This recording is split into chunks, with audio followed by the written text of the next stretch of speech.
Today, inshallah, we're resuming our regular weekly series that I give, and we typically talk about historical incidents, usually something of a positive nature, but once in a while we also have to think of the other side of things, because our history has its ups and downs, and especially in light of what is going on of Gaza, I wanted to bring a very pertinent historical reality that is barely 100 years old, and it is something that we should be well aware of. And this is something well known in the books of history.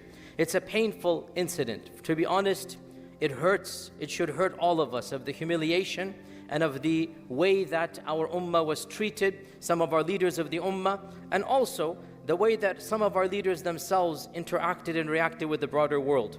What am I talking about? I'm talking about post-World War I. There's something that happened called the Peace Conference of 1919. The way that the world was changed in World War I is something that is the work of many dissertations, many PhDs, many books are written. And in 1919, the superpowers of the world gathered together in Paris to decide the future of the world. And it was a very pompous interaction. They felt they had solved all of the problems of humanity. They felt that, khalas, now there will be no more wars. We will now have a world of peace. And of course, the superpowers of the time, in particular France and England, and our country, America, was just beginning to be a superpower. You have to understand, for the 1800s, early 1900s, America was not a global superpower. Now it's going to begin, and in World War II it's going to go to a different level. So in 1919, there was a peace conference that took place in Paris, in which over 40 countries participated. Each one of them is begging the superpowers for independence in Africa, in Asia, and in Muslim lands. So our topic is about the Muslim lands. Delegations are coming to beg from England, to beg from France, to beg from America. Please give us a country. Let us be free. This is I'm being very simplistic, but obviously we have to be simplistic. I have to say that because Allah protect us all, but my critics come and they take an ambiguous phrase and like, oh, he doesn't know what he's talking about. When you teach at a basic level, you take some liberty. So I have to say this, that we're teaching, you go and read and you give some more details, inshallah ta'ala, you'll figure out more details in this regard. Now, the Ottoman Empire, as we're aware, the Ottoman Empire sided with Germany against England, right? That was its fatal mistake. And of course, they lost. Germany lost. So now, in 1919, the big question, what do we do with Germany? How do we punish Germany? And the Ottomans were a footnote. The sad reality, we as the Ummah, our entire modern beginning is 1919. But from the Western perspective, go read any book about the entire process. Go read any document, go look at any documentary, and Arab and Islam and Muslims has just one chapter, one footnote, even though all of the problems of the Middle East began over there. All of Israel, the Palestinian conflict began over there. Lebanon, what is happening in Lebanon began in 1919. All of it goes back over here. By the way, Yugoslavia as well, the civil war, Bosnia-Herzegovina, all of that civil war, it begins in 1919. When superpowers are pretending to play God. When superpowers think they have the knowledge and the right to carve up lands and give them to various people, thinking it's going to solve the problems, whereas in fact it is creating the problems. Now, what is especially pertinent, I've said this many times, I'm going to say it again. During World War I, England was desperate. They needed to win. So England was making promises left and right. And when it comes to us as an ummah, we have to know 3 promises that they made. 2 of them secret, 1 of them public. I've said this before, we're going to quickly rehash. The first secret one is the Sykes-Picot Agreement that was between especially England and France. How are we going to divide Arab lands when we conquer them? When the Ottomans fall, who's going to get what? Because England has to have a negotiation with France and with, at the time, Russia. Russia in World War I was on the side of England, and then in World War II it flips over to the other side. So the Bolsheviks revolution took place and that changed everything. Khair. At the time, there was an agreement. How do we divide the spoils of Arab lands? And of course, there is no promise to the Arabs. This is the promise between England and France. There's a cake, they want to divide it between themselves. The Arabs as if they don't exist. Who's going to get what? And they promised France Bilad al-Sham. They promised France Syria and that region. And England wanted Iraq in particular because at that time, oil was in Iraq. So this is the Sykes-Picot Agreement. The second secret promise is the Balfour Declaration, which we're all aware, 1917, the Balfour Declaration, where the Foreign Secretary, Lord Rothschild, Balfour, they have an agreement that if we support you, then you will carve out a Jewish state in Palestine. This is the second secret agreement. Both of these are secret. What is the public agreement? The public agreement, well known, you can look at the papers, this is called the McMahon-Hussein Agreement. McMahon was the highest, you can call him the ambassador, but the term wasn't there at the time, like the highest British appointee in the Middle East. And he and the Sharif of Mecca were having a series of letters. This is called the McMahon-Hussein Agreement. And in those letters, which you can read, there's no secret now, it's public now. In those letters, the Sharif of Mecca is told, if you break away from your Muslim brothers in Turkey, if you fight the Ottoman Khalifa, if you come on the side of the British, we promise you will be the next Khalifa. We will carve out an Arab caliphate like Baghdad, like Abbasid, like the Umayyads. Come with us and you will have an entire caliphate. North Africa, Hijaz, Sham, and Iraq will all be yours. They promised, if you betray your brothers and come to our side, we will give you the kingdom. Right? So this is the McMahon-Hussein Agreement, the Sharif of Mecca. Who is the Sharif of Mecca? The Sharif of Mecca is the 38th descendant of the Prophet ﷺ through Hassan radiallahu anhu, 38th descendant. And the Sharif of Mecca, his family had ruled Mecca for 900 years. The Sharif of Mecca's family was the governors, not the king, they were the governors. For 900 years, whoever came and went, they kept the Sharif of Mecca. Khalas, you be the governor, out of respect. They're the descendants of the Prophet, out of respect. So they kept the Sharif clan. The Sharif clan now wants power, like, hey, we can become the Khalifa. Who cares about these Khulafa? Let's become the Khalifa. So this is the McMahon-Hussein Agreement. Now, World War I ends. The Arabs did revolt. They sided with the British. The Arabs fought on the British side against the Ottoman side, right? They fought against the Ottoman side. And when the World War I ends, 1918 World War I ends, 1919 the peace treaties begin. So now the pie is now going to be divided, right? Now the spoils of victory going to be divided. So a series of delegations came, and of them was one of the kings of the Sharif, one of the sons of the Sharif of Mecca. His story briefly we'll talk about today, and that son is Amir Faisal. Amir Faisal, not Faisal the king of the 70s, no. This is Amir Faisal, the son of the Sharif of Mecca, okay, totally different person. Amir Faisal, the son of the Sharif of Mecca. So Amir Faisal leaves Mecca to go to Paris. And I want you to imagine, this person is the 39th descendant of the Prophet ﷺ. There's no question about this, his lineage is well known. He is great-great-great-grandson of the Prophet ﷺ. And now he's going to the Western superpowers to beg for his share of the prize. And this whole debacle, it hurts my heart to even imagine it, because it indicates the reality of our situation, even back then, even 100 years ago. This is 1919. On the way to Paris, he stops in London. And in London, and again, I'm going to tell you some very sad facts, guys. Don't get angry at me. This is history, you need to know this. And I'm not inventing this, go study it, this is well known. In London, who does he meet? He meets Faisal-Weizmann, the founder of Zionist lobby.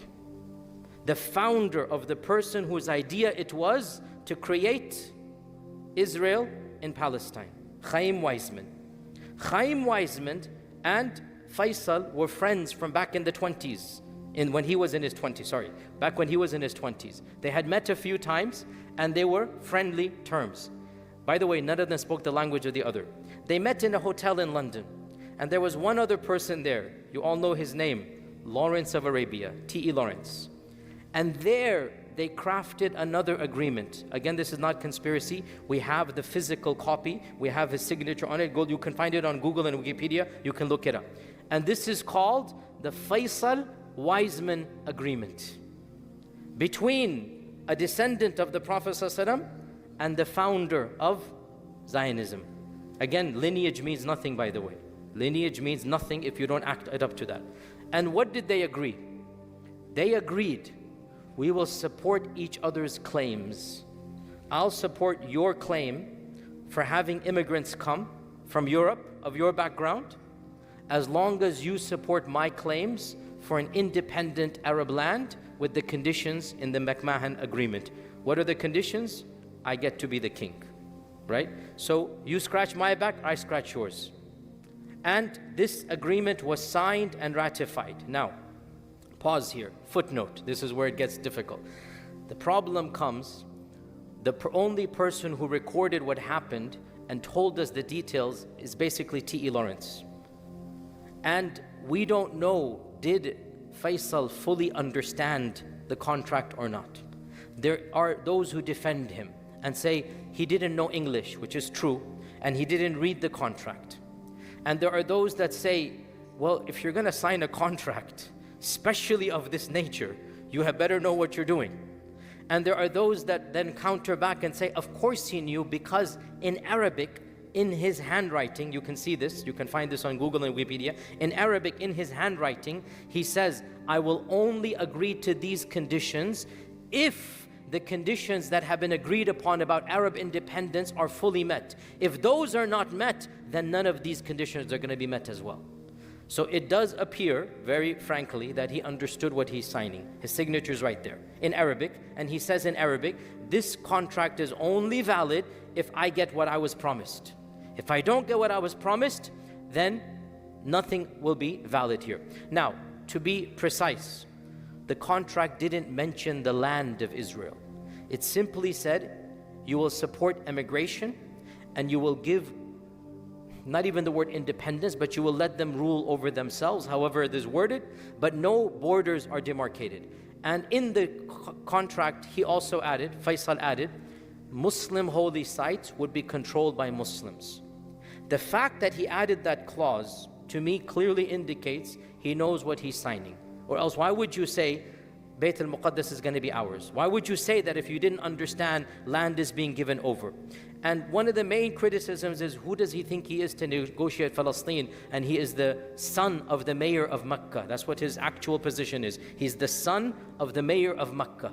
Who does he think he is to negotiate Palestine? But in any case, this agreement is done. Then they travel to Paris. So far so clear, am I confusing anybody, right? From London, now they go to Paris. Why did they go to Paris? Because neither Hashemites nor Faisal have any power. Who controls the land?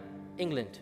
England is the victor. England has army based in Baghdad, based in Damascus, based in Palestine. England controls all of these lands militarily, and now they have to beg who's going to get what. Long story short, this is a very, very embarrassing episode.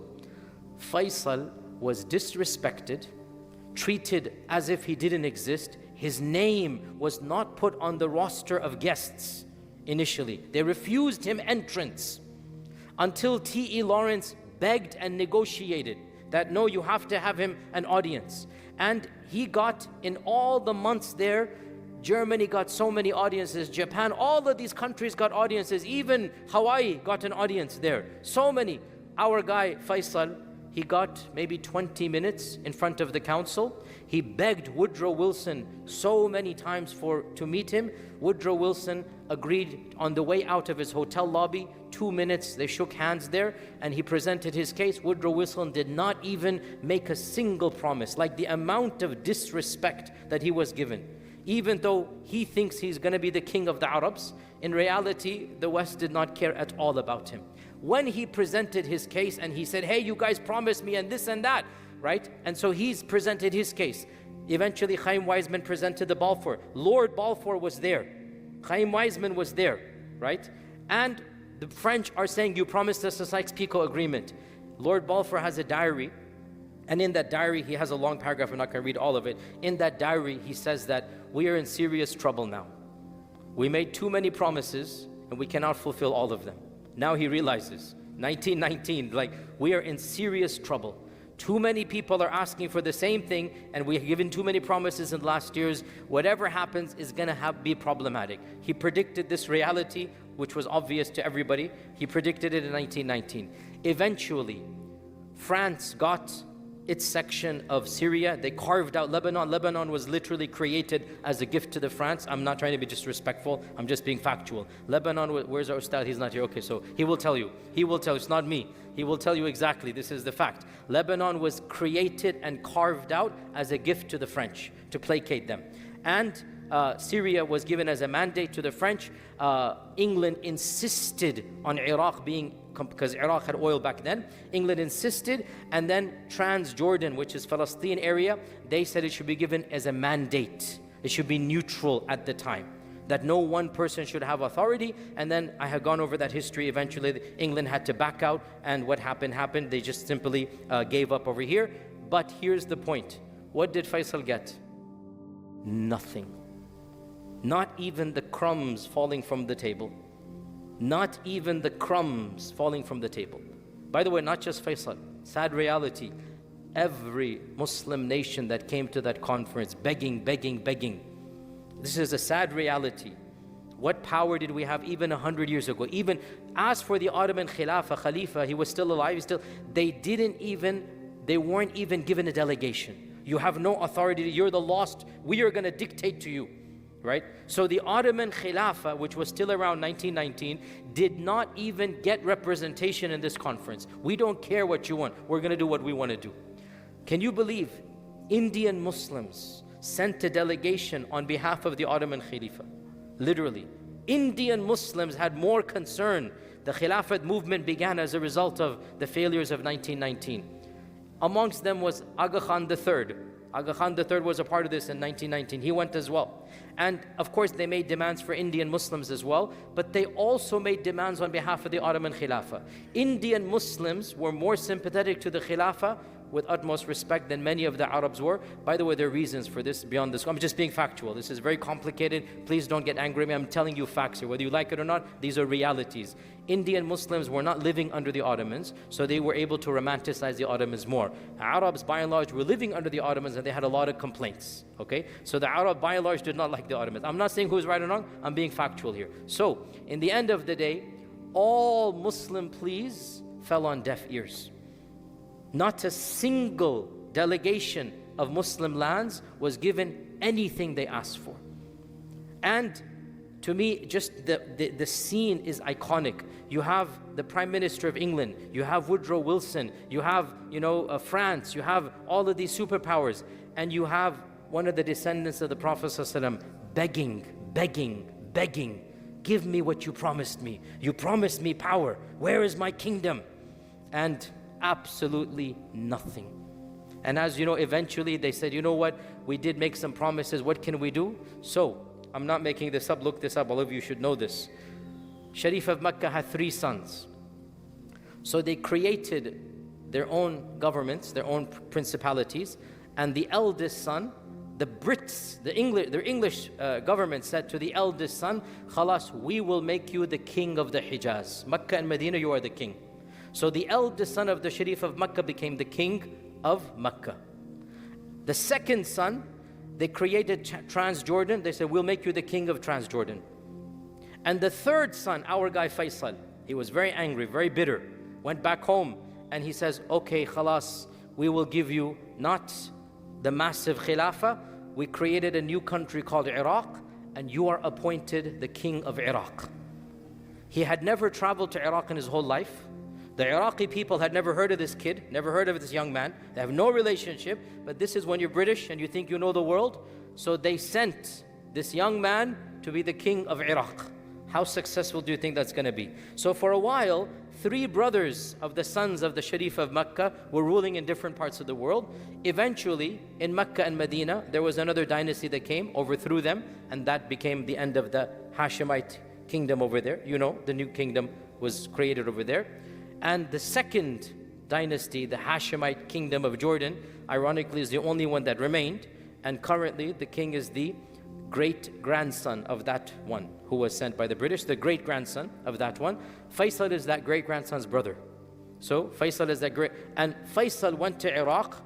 It is said when he landed, nobody even recognized him. He's landing with the British. He has British people to install him as the king. It's a long story. Can you imagine coming to a new land? Slowly but surely, he gets the kingdom. It was a very contested rule. He dies in around 10 years in mysterious circumstances. They say heart attack. Others say he was poisoned. Allahu A'lam what happened. His dynasty just fizzled out. There was a coup d'etat in the 50s, and the grandson of this guy, Faisal, was shot in the back. His whole family massacred, and then the army came charge, and then Saddam came charge after that. That's how recent it is. Bottom line, and I know this is a sad history, but it needs to be studied and learnt. Even 100 years ago, when we had the last of the Khilafah, we had Muslim mini dynasties, they actually didn't have any power. Such weakness that these people have to, if you have to be installed as a king, if you have to beg somebody else to become a king, you are not a king. If you have to travel to London, negotiate with the devil, if you have to travel to Paris and meet the superpowers and then ask them for crumbs, no matter what you get, you are not actually in charge. And this is the reality, the legacy of this region. All of the mashakil that we have now goes back to the very people in that room thinking they can apportion, they can assign. Bottom line with this I conclude, there's no doubt we need independent power in the Muslim world. But how are we going to get independent power? Those who talk about it, I ask them, what is the way forward? Even those that were the kings and the princes of that time, what power did they actually have when you have to go beg to other people? We live in very difficult times. Subhanallah, may Allah subhanahu wa ta'ala grant us izzah. I want to see power established in Muslim lands, but I'm also cognizant that to get that is not an easy task. So in the meantime, we concentrate on ourselves, tazkiyatun nafs, practice what we preach, and spread the message of Islam. You cannot have an independent king without an independent country and dynasty. And you cannot have an independent country if you have to beg superpowers to have an independent country. You just can't. So in the meantime, I know slogans make a lot of emotional appeal, but slogans don't solve problems. So until actually change happens politically, let us concentrate on what we can change, which is ourselves and our families, our neighbors, our community. Let us concentrate on building what we can. And if the small blocks are built, slowly but surely, those small blocks can become effective in a larger manner. May Allah subhanahu wa ta'ala bring izzah back in our lifetimes and see the glory in Palestine.